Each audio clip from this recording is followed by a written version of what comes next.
wenzangu na watu wa Kwale, hamjambo. Kwale, hamjambo.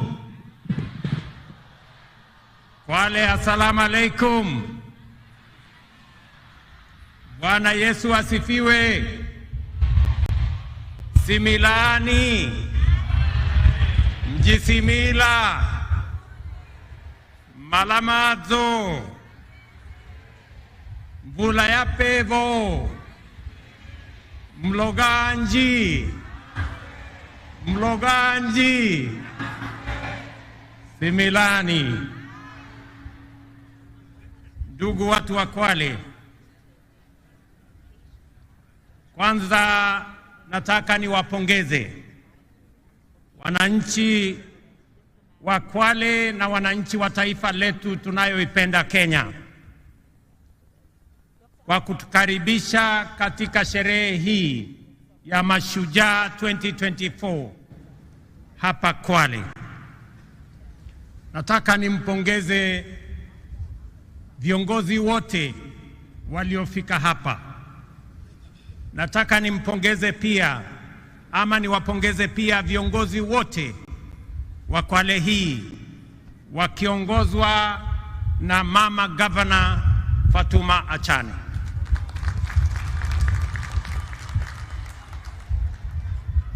Kama kungekuwa na taswishi yoyote kwamba mama Muislamu anaweza kuwa kiongozi na awe governor, sasa hiyo taswishi imeondoka, kwa sababu Fatuma Achane ni governor wetu wa hapa Kwale.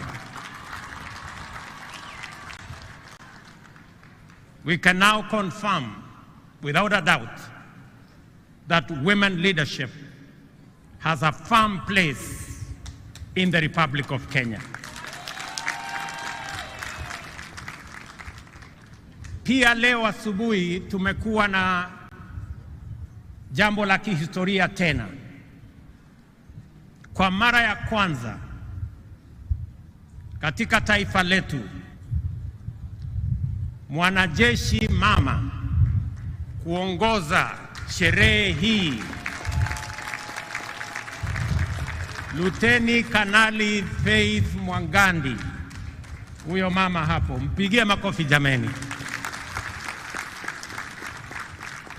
Kudhihirisha tena kwamba mama wanaweza kufanya kazi zote.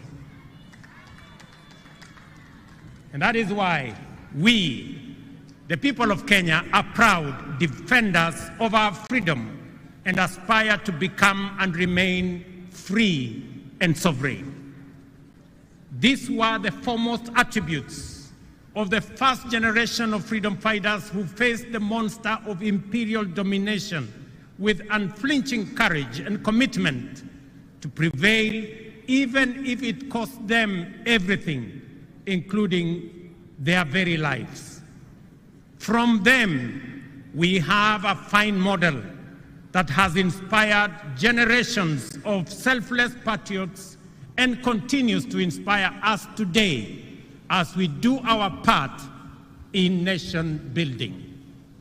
From them, we have learned that to be free, we must be united as one family that draws its strength from the unique contribution of its diverse members, and that we must see each other as equals, treat each other justly, and leave no one behind. We, the people of Kenya, know that just like our ancestors, we have what it takes, including the values, principles, and commitments that define Ushujaa, to break free of oppression, humiliation, poverty, and indignity. We know this because for our nation to be free, brave men and women, young and old, from every community and every region struggled with exemplary determination until Kenya was free. We know this because everywhere you go in Kenya, the echoes of heroism, histories of sacrifice, and legacies of historic struggle by ordinary people who who achieved extraordinarily endure to date. Our heroes did not hail from one village or speak one language. Our heroes are numerous and diverse, united by a principled commitment to confront an unjust, exclusive, and oppressive system in pursuit of a noble vision of national liberation.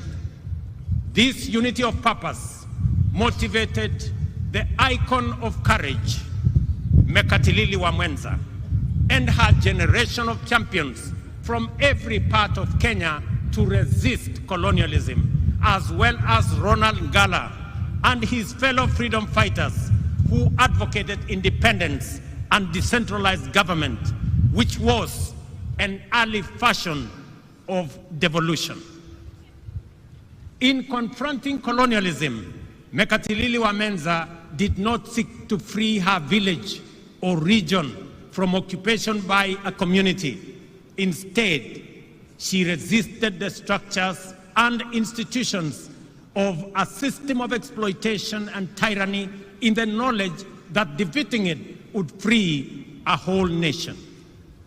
This is the same spirit embraced by our freedom fighters, such as Otenyo Nyamantere and Mora Ngiti from Kisii, Wanameme Masinde in Bungoma, Oigo Paul Agwech and Oyuko Fipi Ambio in Kisumu, Igogi Teresa Kiambi in Meru, Kalondu Matheka Mbalu in Makueni, and many others. The great lesson that has been passed down to us from their era and which we must faithfully transmit clearly and boldly to the future generations is that every citizen of Kenya is a full and equal member of our political community, entitled to make a contribution to nation building and with an inalienable right to a full, just, and fair share of all the benefits that accrue from our development. No proposition to discriminate or to unjustly diminish one while enlarging another's right is admissible anywhere.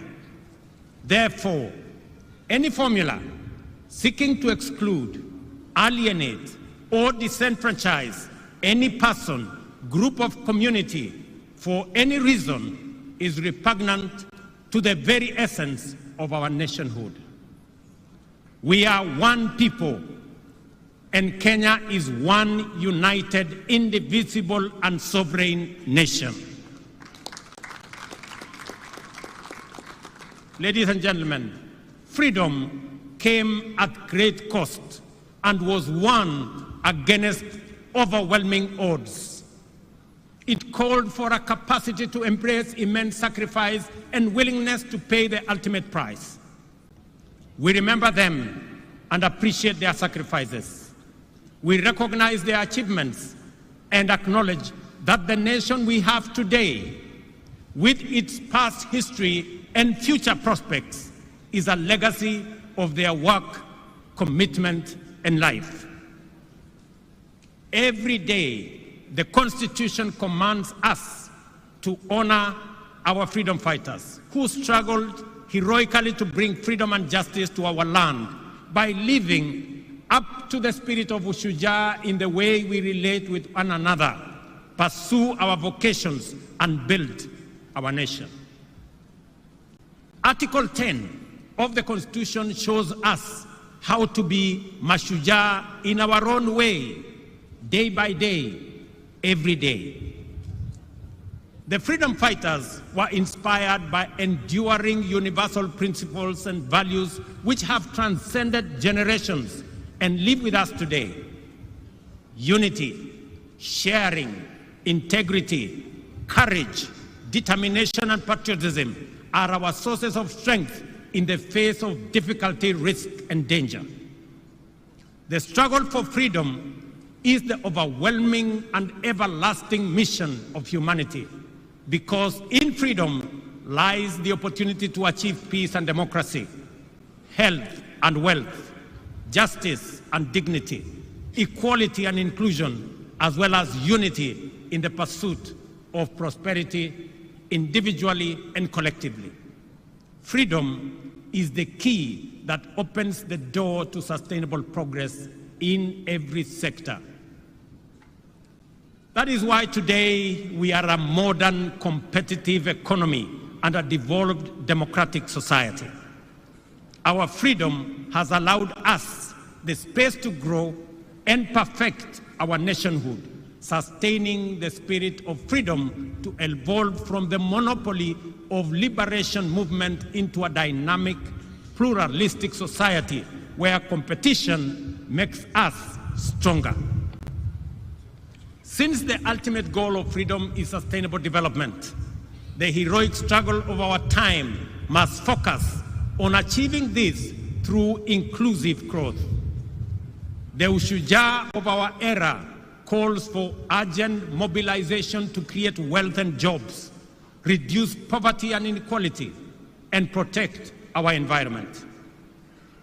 The dedication we bring to these tasks will determine how well we uphold the legacy of Mekadilili, Wamenza, and other freedom fighters. This fact is abundantly clear to us. The persistent unemployment, severe poverty, increasing inequality, and general gross underdevelopment are not only undesirable, but are also unacceptable derogation from the legacy of our Mashujaa and the spirit of our intergenerational commitment to freedom. Recognizing this, the government formulated a plan aimed at enhancing dignity and security, creating wealth and expanding opportunities by increasing investments in infrastructure development, essential service delivery, and the productivity of key strategic sectors. The bottom-up economic transformation agenda is Kenya's economic freedom charter, which mobilizes unprecedented levels of investment into the most impactful sectors in providing essential public services inclusively and affordably, multiplying incomes and creating millions of new, good jobs for our many well-educated and highly skilled young people. The priority sectors identified as the strategic pillars of the bottom-up economic transformation agenda have enabled us to galvanize the national development agenda by mobilizing local and foreign investments, significantly improving the reach, efficiency, and impact of services and creating jobs at a sustained incremental rate. We are driving agricultural transformation through major interventions across all value chains, including fisheries and aquaculture, horticulture and food crops, livestock, beekeeping, and rangeland development. Investments are being made to boost production and supply of quality inputs, provide extension services, reduce post-harvest losses, and maximize returns for producers. These efforts are aimed to increase economies of scale through aggregation, agro-processing, value addition, and exports. Let me announce to farmers across Kenya that we have just concluded the process of procuring the next consignments of fertilizer and assure them that the fertilizer that we have will continue to retail at 2,500 as we committed ourselves. Whether it is tea, whether it is coffee, whether it is maize, whether it is wheat, whether it is sugarcane, we will make sure that prices of fertilizer are universal because we have seen its impact on matters food productivity in Kenya and the lowering of the cost of living as a result of reduction of food prices because of enhanced supply. Fellow citizens, in the digital economy, we have invested in developing digital and ICT hubs in all wards and expanding last-mile fiber connectivity across the country, reaching areas previously considered remote and underserved. I must congratulate members of parliament across Kenya for being partners with us in this effort. And I want to encourage all our members of parliament to front load and to prioritize the construction of ICT hubs across Kenya so that we can give digital opportunities for our young people, because these efforts have enabled young digital creators, entrepreneurs, and workers to access opportunities not just locally, but also globally. We have also supported our mama mboga, the boda operators, small-scale traders, construction workers, and others working in the informal and the hustler economy by investing in financial inclusion through accessible loans, capacity building, and regulatory reforms to facilitate their growth. I want to commend the banking industry for extending, just last week, an additional 150 billion in loans and loan facilities to micro, small, and medium enterprises to complement our efforts in making sure that we attend to the people lower in the category. To achieve universal health coverage, we have transformed the provision of health care to enable all Kenyans access promotive and preventive services in addition to curative services. First, under an all-inclusive social health framework, and also through programs like Afya Bora Mashinani, which has onboarded over 100,000 community health promoters who provide health care directly to people in their homes. Ladies and gentlemen, today marks the conclusion of Boma Yangu Week, launched last Monday to celebrate the achievement of our affordable housing program. Throughout the week, we showcased significant progress in advancing this ambitious agenda, which aims to transform lives and livelihoods by providing affordable, decent homes for millions of Kenyans. On this Mashujaa Day, we recognize key initiatives such as the Kenya Urban Resilience Project, the Kenya Informal Settlements Improvement Project, and the National Climate Resilience Program, otherwise known as Climate Works. Under our bottom-up economic transformation agenda, we are committed to striking a major blow for the freedom struggle of our time by eradicating the shame of hunger in the land of plenty, taking decisive measures to significantly reduce poverty, providing all Kenyans with high-quality health care, and enhancing dignity, well-being, and standards of living for everyone. The affordable housing program is central to these efforts, with a target of delivering 200,000 homes annually to meet the growing demands of housing.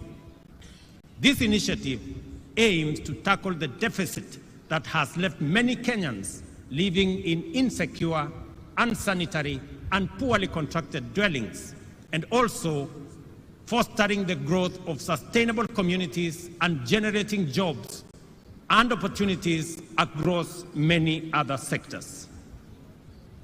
We all know that the future is urban. 60% of our population, not just in Kenya, but globally, will be living in urban areas. That is not a choice we can make. That is what's going to happen. But we can make a choice as to what kind of living, what kind of settlements these 60% of our citizens who will be living in urban areas, how they will live. Either they will live in slums or they will live in decent dwellings. It is our choice and the choice of our generation to make sure that when we undergo this process, which is inevitable, and we have communities that are urban, they will be living in decent livelihoods. The progress so far is remarkable. 124,000 housing units are at different stages of completion across 75 sites in 37 counties. These projects include homes also for the military, police, and correctional services. I am happy that the students have participated in designing student accommodation, and congratulations to the students who came, the 60 of you who have participated in that process. Here in Kwale County, I am also happy that the Matuga Affordable Housing Project is underway, creating daily employment for over 200 workers. Similarly, the Diani White House project is under construction and is also generating more jobs and more opportunities. Boma Yangu, a key platform in the program, exemplifies our commitment to economic empowerment and improving Kenya's quality of life. This online portal aggregates housing demand with over 547 registered users, of whom 52,000 have collectively saved more than 2.3 billion towards home ownership. These numbers represent real individuals striving to achieve their home ownership dreams. For example, Joseph Cairo from Ruto, who began saving on Boma Yangu and has now accumulated an impressive 895,000, more than half the cost of a one-bedroom unit. Similarly, Jemima Nyaboke, a businesswoman living with disability in Nairobi, has saved 650,000, steadily and surely bringing herself closer to home ownership. Jane Mumbi Mushina, a widow and a mother of two from Nakuru, will soon move from her rented unit, which costs 1,500 monthly, to her own one-bedroom home after patiently and with determination saving for it. Likewise, David Gagiri, a 44-year-old Juakali artisan and a father of 4, is rearing and nearing the completion of his savings to move into his own house. These stories illustrate how the affordable housing program is empowering ordinary citizens, affirming their dignity and opening pathways for financial independence. In December this year, just a few months from now, we will achieve a major milestone by handing over 1,080 new studio units at the Mukuru Meteorological Site in Nairobi, with mortgages priced at 3,200 per month. This is to citizens who today pay the same amount but live in a slum, rent that does not qualify them to own the dwelling finally. The revolutionary dimension of this milestone is that finally mortgages will no longer be the vocabulary of a lucky few, but an accessible, feasible, and convenient instrument of bottom-up empowerment, making home ownership affordable and therefore attainable. The program's benefits extend beyond housing. So far, the affordable housing program has created over 160,000 jobs throughout the housing value chain.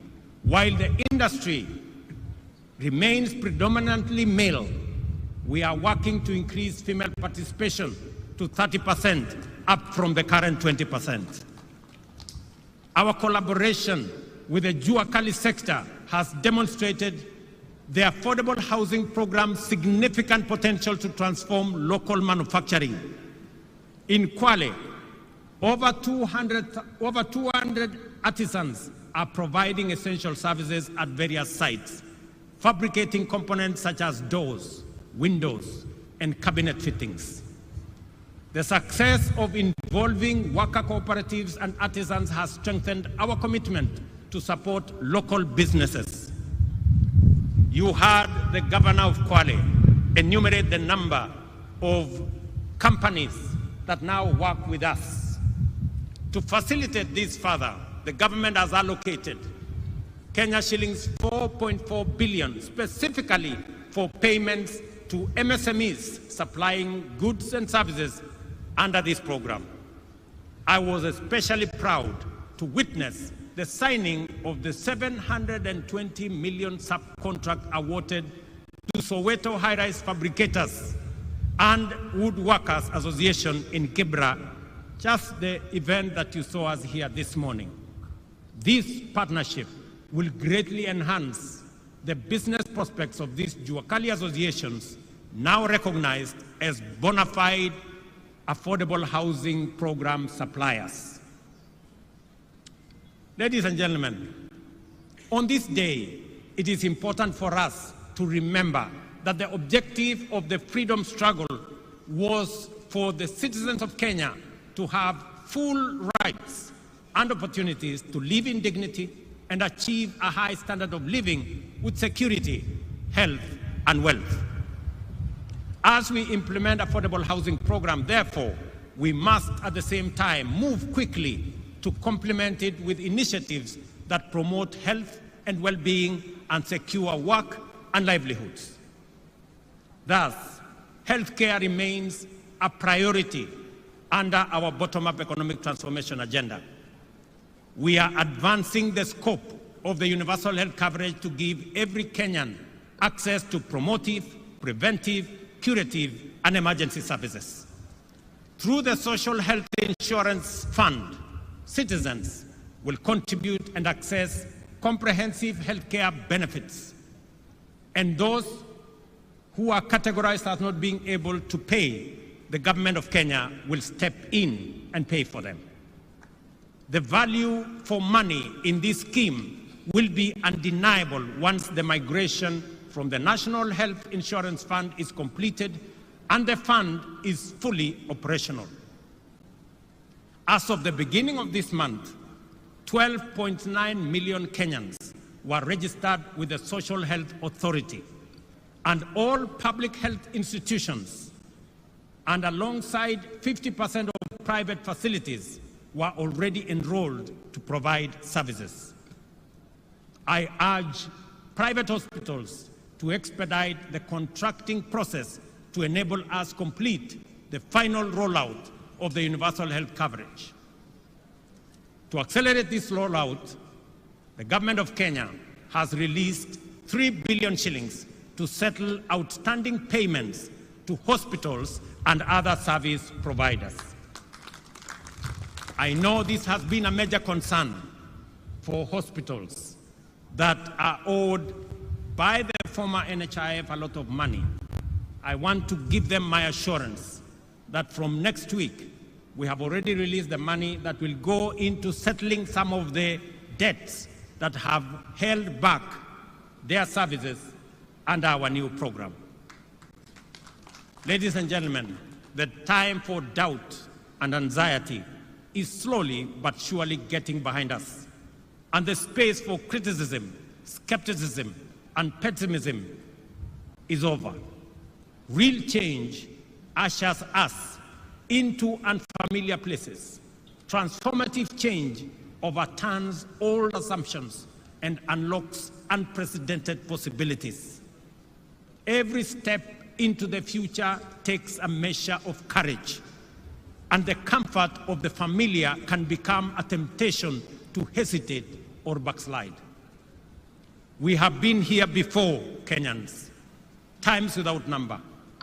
Many Kenyans were anxious about the prospects of the freedom struggle and doubted the capacity of our freedom fighters to defeat the formidable power of the empire.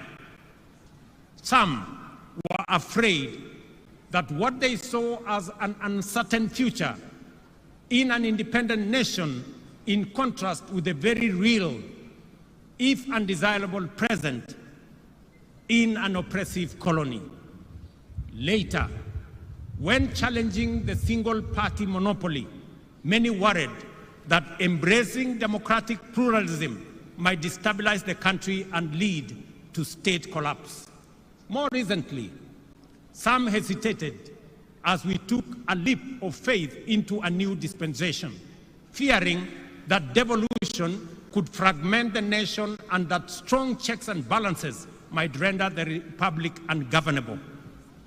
Despite these concerns, here we are, stronger than ever, facing the future with greater confidence and building a strong nation that is respected for its positive contribution, not just at home, not just regionally, but also globally. Independence, multi-party democracy, and our progressive constitution have made Kenya stronger, enabling our country to move forward and upwards, even in the midst of unprecedented challenges. What we have learned from Kenya's history of freedom struggle is this: we must not allow the fear of change to imprison us in the past, and we must have greater faith in our collective capacity to achieve inclusive transformation and usher in progress that leaves no one behind. I call on all Kenyans. I call on all Kenyans to have faith and a little patience. In matters of weeks, or in a matter of weeks, SHIF will be serving us efficiently and making the dream of universal coverage come true. I am aware that during this transition period, employees of the former National Hospital Insurance Fund will be managed in accordance with the provisions of the Social Health Insurance Act of 2023. I want to assure all the former employees and those now serving under our new outfit that no one will lose their jobs, and that I appreciate their dedication and service during this transition. We will make sure that everybody who has served in the former outfit is transitioned into the current outfit. We have implemented strong institutional and strategic measures to extend the impact of universal health coverage by developing the biomedical, pharmaceutical, and medical supplies production industries. To enhance healthcare delivery and ensure the security of medical supplies, the government of Kenya is improving the overall supply chain, starting with capacity upgrades and the establishment of Kenya Medical Supplies Agency regional distribution centers in Kisumu, Embakasi, and Mombasa. Ladies and gentlemen, the Kiswahili saying, mgaga na upwa hali wali mkavu, is an understated hint of the promise held by our blue economy. Because of the Indian Ocean, Kwale County and coastal region as a whole abound with transformative opportunities of an immense magnitude. At present, the blue economy contributes 20 billion to the economy annually and is expected to increase to over 80 billion in 5 years. This transformation will create thousands of jobs and stimulate regional economy through increased investment in various industries, enhanced export manufacturing, and expanded overall economic activity. To begin with, we are investing Kenya shillings 2.7 billion in the construction of fish landing sites and markets equipped with cold storage facilities across the country, with 1.2 billion allocated specifically to the coast region. Additionally, we are releasing 1.7 billion in grants to support 612 fishing cooperatives and groups in the region. I must commend the Ministry of Mining and Blue Economy for an excellent job that they are undertaking. The Shimoni Port, Kenya's first dedicated fish port, is now 82% complete. I came to start that project months ago, I am very happy with the progress that is made. Once finished, it will boost the fishing industry by increasing the handling capacity by 50,000 metric tons of fish annually, thereby promoting value addition for both domestic and export market. To promote and enhance aquaculture and mariculture in the country, the government is investing 2.4 billion, including 1.4 billion allocated specifically for the Coast region in the development of the National Mariculture Resource and Training Center in Shimoni, here in Kwale County. This center will serve as a catalyst for the growth of productive and profitable mariculture. It will function as a marine fish seed breeding and multiplication center, facilitate research and innovation in mariculture, and offer training for fish farmers and students. To increase fish production and facilitate the transition of fisher folk to deep water and exclusive economic zone fishing, the government has procured and distributed 123 fishing boats to local communities. And additionally, we plan to acquire deep-sea fishing vessels for offshore fishing with a total budget of Kenya shillings 600 million allocated for this purpose this year. Ladies and gentlemen, the affordable housing program, healthcare reforms, and blue economy investments go beyond infrastructure. They embody our commitment to dignity, opportunity, and prosperity for many Kenyans. We invite the private sector to join us and drive up the scale of these initiatives to provide opportunities for more Kenyans to take part in achieving lasting transformation. Together, we are building a brighter future where every Kenyan has the opportunity to thrive and winning the freedom struggle of our time. Let us remember the example of our first Mashujaa and be inspired by their values, achievements, and legacy. Let us do our part to promote national cohesion and inclusion and to combat division, tribalism, and exclusion. Let us remember that without unity, our freedom and our future would be under threat. Together, we are unstoppable in pursuit of our aspirations and immovable in the face of any challenge. By embodying, championing, and defending our national values and principles of governance every day,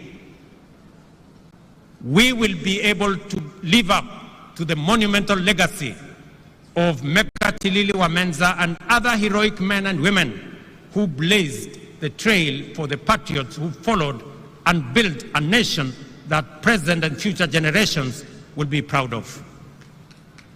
I am encouraged by the bravery, diligence, and loyalty with which Kenyans of all walks of life undertake their profession and social tasks, fighting crime and terrorism, defending the nation's territorial integrity, treating the sick, feeding the nation, teaching our children, and serving the needs of underprivileged citizens. To you all, I convey the gratitude and appreciation of all Kenyans. It is in these things that heroism lies. The fact that we must do them every day doesn't make them any less heroic or extraordinary. Ushujaa is doing ordinary things in extraordinary ways. Therefore, whatever our vocation, let us apply ourselves with zeal, because that is how great nations are built. Ladies and gentlemen, watu wa Kwale, ndugu zangu watu wa Kenya, nimefurahi sana kuwa kati yenu katika sherehe hii ya muhimu, sote tukiungana na tukihakikisha kwamba kazi ya kila mtu isidharauliwe na mwingine. Wale wote mnaochangia katika sehemu zote, yule unayesukuma pale wheelbarrow ili tuweze kujenga affordable housing, yule unayepiga randa ndio tuweze kuwa na milango na madirisha na mambo mengine ambayo yatatusaidia kuwa na manyumba ya sawasawa.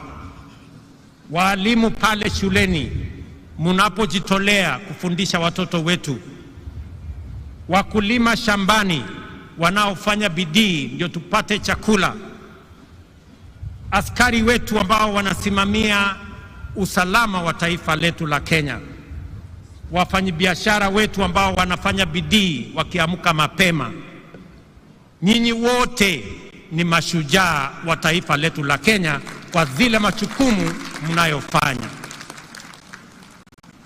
Nataka niwaeleze ndugu zangu wa Kenya ya kwamba nchi hii tutaijenga na mikono yetu na nguvu yetu na bidii yetu, kwa sababu nchi hii haiwezi kujengwa na wageni, haiwezi kujengwa na wengine. Hii ndio nchi Mungu ametupatia, na ni jukumu la kila mmoja wetu, mahali popote ulipo, uotoe mchango wako kwa uzalendo, kwa kujitolea, kwa bidii. Na mimi nataka niwahakikishia kwamba tutafaulu kama nchi ya Kenya tukifanya hivyo, tukiwa tumeungana pamoja. Mwisho kabisa, nikiwa hapa Pwani, tumekuwa na jambo ama donda sugu la mambo ya ardhi. Nataka niwatangazia tuko na pesa shilingi bilioni 1.5 ya kuanza ile program ya absentee landlords na kusaidia wananchi ambao wanaishi katika mashamba ambayo sio yao, tuweze kuwasaidia wawache kuwa maskota, wawe wenyeji, kwa sababu tutaungana na wale ambao mashamba haya ni yao, tuweze kununua, ndio tuweze kusonga mbele pamoja. Na mimi nataka niulize magavana wetu pamoja na wabunge na wale wengine wote, tuungane katika safari hiyo, ndio tuweze kukomboa watu wetu kutoka mambo ya uskota. Asanteni sana watu wa Kwale, asanteni sana ndugu wa Kenya. Thank you very much. God bless you all, and God bless our great country that we love, Kenya. Asanteni sana na Mungu awabariki. Naomba kwa heshima sote tusimame kwa wimbo wa taifa. Kwa heshima sote tusimame kwa wimbo wa taifa.